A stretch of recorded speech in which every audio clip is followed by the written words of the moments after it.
In this brief tutorial, you will acquire the knowledge necessary to modify the launcher on your Samsung device. By altering your launcher, you gain the ability to personalize icons, widgets, animations, and even the manner in which applications are organized.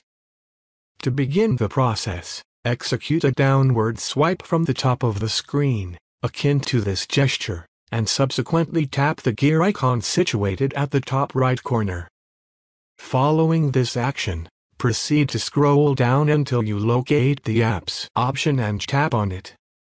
Once you have gained access to the Apps section, identify and tap on the Choose Default Apps option. Subsequently, tap on Home App. This action will present you with a comprehensive list of all launchers that are compatible with your device. To complete the process of changing your home app or a launcher, simply tap on and select the launcher of your preference from the provided list.